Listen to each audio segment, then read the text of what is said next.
آپ کے ملک کے اندر آپ کی ملکی سالمیت کو نقصان پہنچانے کے لیے، آپ کے سازشی کرداروں کو آگے لانے کے لیے،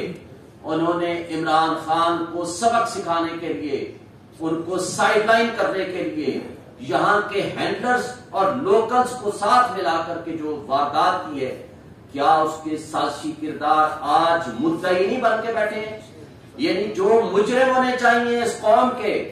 آج وہ مدعی بن کے بیٹھے ہیں، اور جن کو یہ کریڈٹ جاتا ہے کہ انہوں نے ملک کی سالمیت کی خاطر سٹینڈ لیا، جنہوں نے ملک کی خود مختاری کے اوپر سٹینڈ لیا، آج ان کو آپ ملزم بنا کے بیٹھتے ہیں۔ یہ کتنی افسوسناک بات ہے۔ یہ میٹر سائفر اوریجنل کس کے پاس ہوتا ہے؟ سائفر اوریجنل ہوتا ہے منسٹری آف فارن افیئرز کے پاس، ایک کاپی اس کی ہوتی ہے، دوسری اس کی کاپی بھی نہیں بنتی، وہ کوڈڈ فارم میں ہوتا ہے۔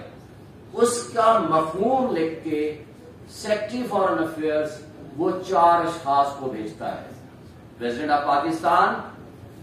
Prime minister of Pakistan, chief of army staff اور چیئرمین سینٹ آئی تھنک ان کو بھیجتا ہے۔ اب اس کے اوپر جب پرائم منسٹر صاحب کے پاس وہ کاپی آتی ہے، وہ میٹر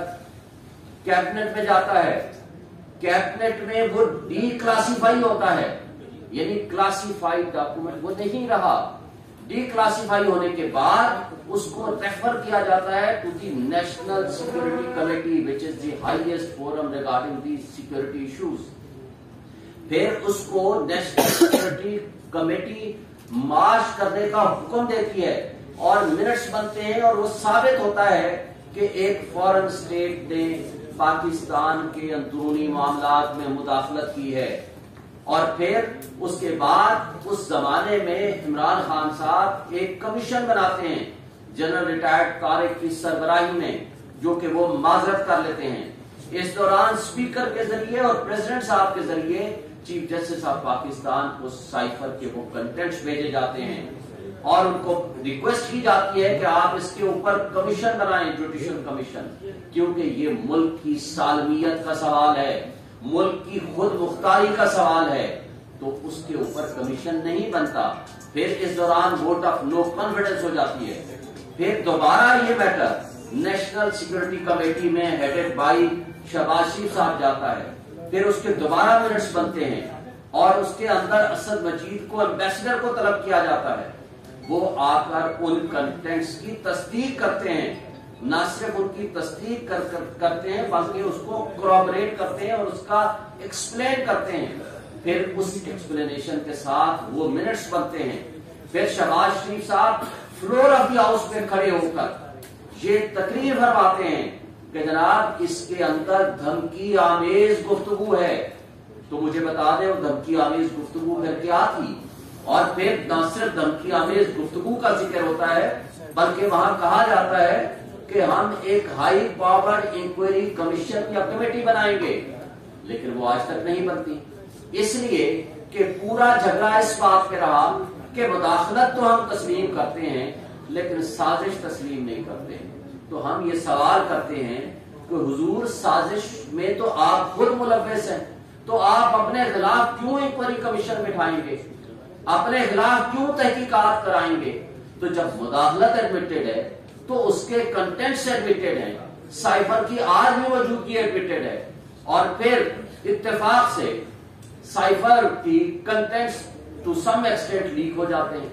انٹرسیپٹ کے ذریعے۔ جب سوال کیا جاتا ہے امریکی ترجمان سے تو وہ اس کو ڈینائی نہیں کرتے، تو وہ کہتے ہیں کہ 2 سفیروں کے درمیان ہونے والی گفتگو ہے، لہذا یہ اسٹیٹ لیول پہ ہم نے نہیں کیا۔ تو مجھے بتا دیں اس کنٹینٹس کے ایڈمیشن کے بعد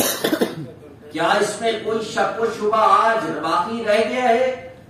کہ آپ کے ملک کے اندر آپ کی ملکی سالمیت کو نقصان پہنچانے کے لیے، آپ کے سازشی کرداروں کو آگے لانے کے لیے انہوں نے عمران خان کو سبق سکھانے کے لیے، ان کو سائیڈ لائن کرنے کے لیے یہاں کے ہینڈلرز اور لوکلز کو ساتھ ملا کر کے جو واردات کی ہے، کیا اس کے سازشی کردار آج مدعی نہیں بن کے بیٹھے ہیں؟ یعنی جو مجرم ہونے چاہیے اس قوم کے، آج وہ مدعی بن کے بیٹھے ہیں، اور جن کو یہ کریڈٹ جاتا ہے کہ انہوں نے ملک کی سالمیت کی خاطر سٹینڈ لیا، جنہوں نے ملک کی خود مختاری کے اوپر سٹینڈ لیا، آج ان کو آپ ملزم بنا کے بیٹھتے ہیں. یہ کتنی افسوسناک بات ہے. اور کتنا، اور پھر اس سے آگے آپ پڑھیں تو who is the competent authority to decide this issue، کہ کون سا ایشو جو ہے ڈی کلاسیفائی ہونا چاہیے اور اس پہ کیا پالیسی ڈیسیژنز ہونے چاہیے. That is the cabinet, that is the prime minister and the ministers. یہ رولز آف بزنس کے مطابق بھی، مصطفیٰ انفیکس کی ججمنٹ کے مطابق بھی، جو کہ رپورٹڈ ججمنٹ ہے PMD 2016 سپریم کورٹ پیج 808، اور آئین اور قانون کے مطابق بھی اور رولز آف بزنس کے مطابق بھی وہ کیبنٹ ہے. اور کیبنٹ جب فیصلہ کر لے کہ ملک کو، قوم کو ایک انٹرنل تھریٹ ہو یا ایکسٹرنل تھریٹ ہو، جب قوم کو اعتماد میں لینا ہو تو وہ فیصلہ پرائم منسٹر اس کی کیبنٹ نے کرنا ہے. یہاں بدقسمتی سے جب انٹرسیپٹ کا یہ معاملہ سامنے آ گیا تو یہاں کے اداروں میں کھلبلی مچ گئی. ان کو یہ تکلیف ہونی شروع ہو گئی کہ یہ تو ہم سے سوال کیا جائے گا، کل دوسرا سوال پیدا ہوگا کہ اس کے اوپر کمیشن بنائیں، پھر جو سازشی کردار ہیں ان کو سامنے لایا جائے. تو اس سے توجہ ہٹانے کے لیے اس طرح کے ہر ہتھکنڈے ہمیشہ استعمال ہوئے ہیں. اور یہ FIR جو 15/8 کو کاٹی گئی، سوال یہ پیدا ہوتا ہے کہ اگر FIR 15/8 کو کٹ گئی تھی تو پھر کیا وہ وجوہات تھی؟ نہ تو اس FIR کی کاپی کسی میڈیا پرسن کے پاس تھی، اور ہم نے مسلسل جدوجہد کی اور کوشش کی کہ ہمیں کاپی مل جائے، ہمیں بھی کاپی نہیں ملی تاکہ ہم بیل بیفور ارسٹ کرا سکیں. اور کل جب آپ کے سامنے یہاں پریس کانفرنس کر کے ہم گئے ہیں، ابھی شاہ محمود قریشی صاحب گھر پہنچے ہی تھے تو ان کو گرفتار کر لیا گیا. میننگ دیئر بھائی، آج وہ عمران خان کے ساتھ کھڑے ہیں، وہ پاکستان کی سب سے بڑی پارٹی کی ایک لحاظ سے عمران خان کے بعد سینئر لیڈرشپ میں آتے ہیں.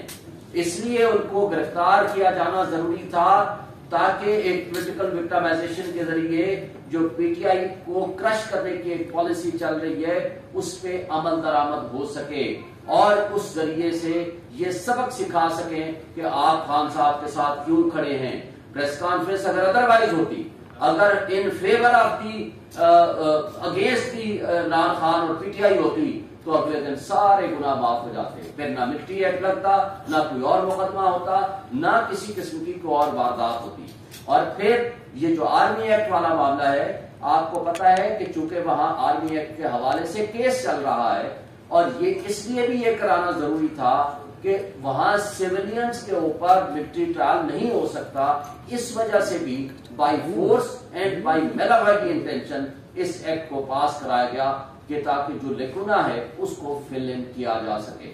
اور اس کے ساتھ ساتھ میں آپ سے ایک گزارش کروں گا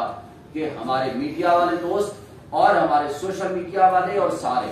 حق سچ بتائیں، لوگوں کو وہ حق اور سچ کی تلقین کریں. اور اس لیے کہ جو آج آئینی حقوق معطل ہو چکے ہیں ہمارے پاکستانیوں کے، جس طرح کا طرز عمل PTI کے ساتھ اور PTI کے ورکر کے ساتھ کیا جا رہا ہے، یہ بہت بڑا ظلم ہے، زیادتی ہے، اور اس پہ آپ سب کا فرض ہے کہ آپ آئیں. بسم اللہ الرحمن الرحیم.